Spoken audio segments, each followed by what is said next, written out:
Well, it doesn't taste like much yet, but here at the farm, Earl Stanley and his family are hard at work making maple syrup to make Ottawa a bit sweeter. When we started in here, I remember the first night Ron and I came in and we tore the license plate off our dually pickup truck trying to drive to the barn in the weeds.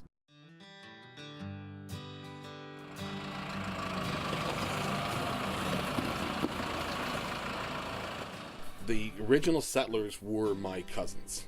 25 years ago, this farm went up for public auction, and my younger brother and I pooled all our resources together and we bought the farm.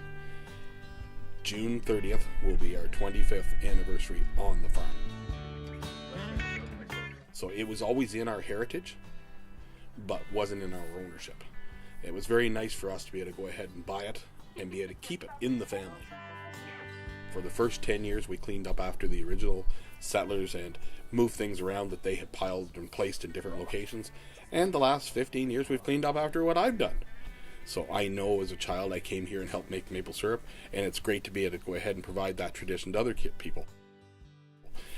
Young and old, people are amazed when they come in and actually see the operation and see the process of you're taking that clear sap and turning it into golden syrup.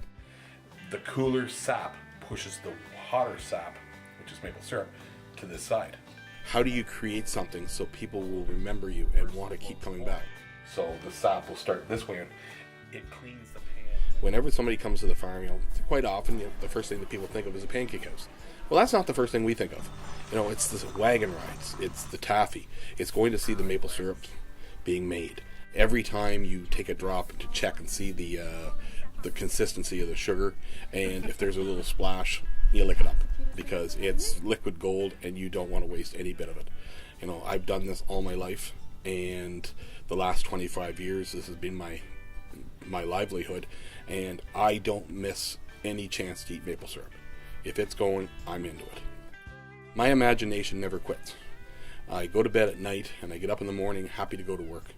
And as I told kids all the time they've worked for me, if you find something you love, you quit going to work. You just get up and go. And I get up and go 7 days a week and come over here and find something new to do. I'll be searching for new ideas and things to bring to the farm.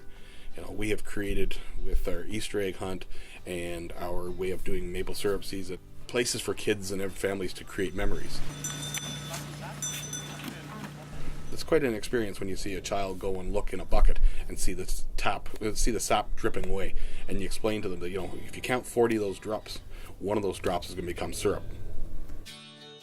It's the nicest thing whenever I walk out on the floor in a pancake house and I see a couple that got married here 5 years, 10 years, 15 years ago, and they come over to say hello and introduce me to their children and say, this is where Mommy and Daddy got married.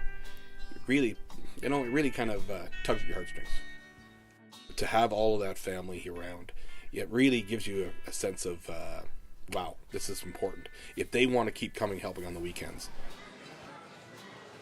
In 25 years, I'll be 78 years old. I'd like to see the farm still operating. I'd like to see my grandchildren being a part of it, my children still being a part of it, and seeing who else would be a part of it. And look back and see how many people I recognize.